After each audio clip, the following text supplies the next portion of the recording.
حضرتك بلدنا شرفتنا ولا باشا في عزبة الباسل مركز قليل.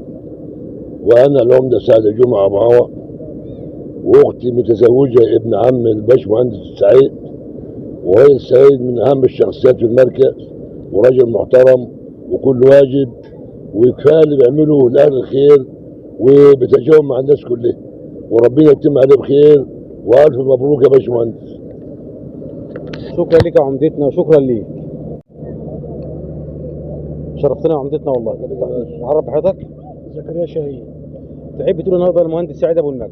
بقول له ألف مبروك وربنا يتمم عليك بخير ودايما في فرح وسعادة، وربنا يصلح لك الحال ويتم عليك الفرحة بخير يا رب. شكرا لحضرتك، شكرا جزيلا. تعرف بحضرتك؟ احمد سعد جمعه ابو عوض.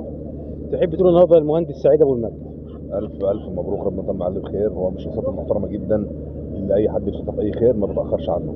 ربنا يبارك فيه ويسعده وتكمل فرحه على خير ان شاء الله. يا رب. شكرا جزيلا لحضرتك. تعرف بيك؟ أحمد جمعة أبو عوض. تحب تقول النهارده المهندس سعيد ابو المجد؟ بقول له ألف مبروك وربنا يتمم عليه بخير ويجعله عامل إن شاء الله. شكرا لحضرتك. تعرف بيك؟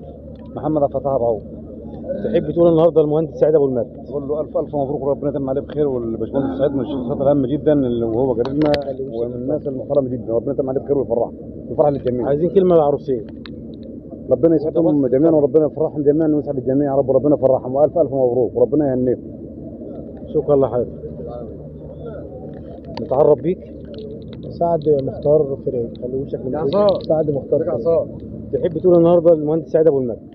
أقول له ربنا يبارك وربنا يديمها نعمة وربنا يصلح حالكم جميعا يا رب. ربنا يوفقكم إن شاء الله. يا رب. شكرا لحضراتكم جميعا وشرفتونا ونورتونا والله. شاكرين جدا ذو حضرتك.